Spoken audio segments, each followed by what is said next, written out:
you see him, probably, well, obviously you play with him more than anybody else, but just your thoughts on Bouchard's game tonight all around, not just the points, but some of the big plays as well away with the puck. Yeah, I'll put it this way. I'm going to make sure my kids watches that tomorrow morning.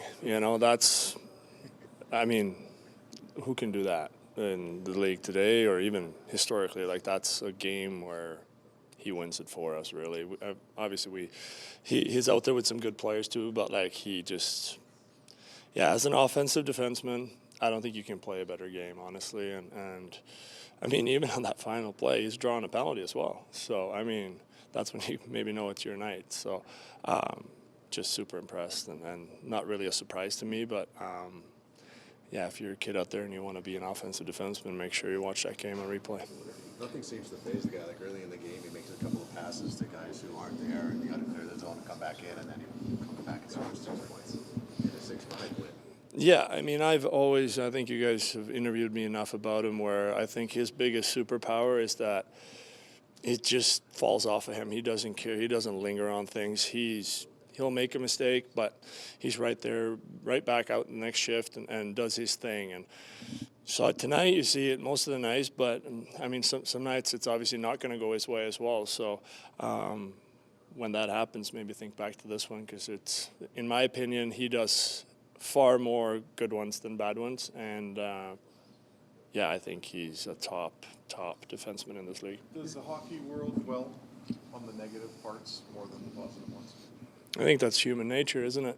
I think you guys are pretty good at that. I think us in the room, we can be pretty good at that as well. I think it's human nature. You do dwell a little bit more, and maybe especially when you have expectations on yourself and on your team, that it's harder to take on the losses maybe than the wins. The wins are just like a sigh of relief or whatever, but those losses can linger. So I think that linger maybe doesn't do much good for you. I think you for sure got to learn from things, but at the same time you got to move on. It's 82 games, you can't dwell on it. It was a game where you got the first goal, but then you relinquished the lead right away, and then we were kind of chasing lots.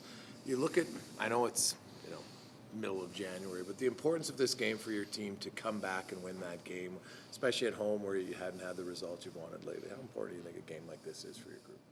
I think when you look back at this game, just right now, I think the way it turned out was almost a perfect game for this group to get right now, where we're taking punches, but we come right back, and we take another punch, and we come right back, and then we have another punch. And, like 4 minutes to go. That's a tough blow for us, and still find a way to get that equalizer and obviously win the game. I think that's exactly what we needed tonight, and obviously we hopefully don't have to do it that way every night. But as far as a game tonight and then how things have gone lately, I think that that game can build some confidence. When everyone has 2 goals with a lot of hockey left to play, is there anything said about the opportunity to get a hat trick for him? It's been 20 years since the defenseman had a hat trick.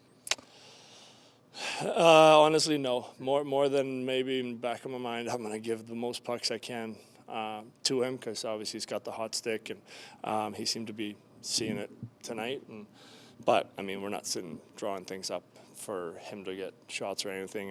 It's just we're trying to take what's given out there. It's too good of a game. It's too fast of a game to script things, especially 5-on-5. So I will say no to that one. Is this the first night where Carmichael has 5 points? You don't get many questions about it because of it? Yeah, it's hard to become the first star of the night here, I guess. You need 6 or 7, I guess. So, no, he was obviously fantastic too, and I'm not trying to take any credit away from him or some of the other guys that had great nights, but don't every night you see a defenseman do something like that. So I think it's still Bush's night.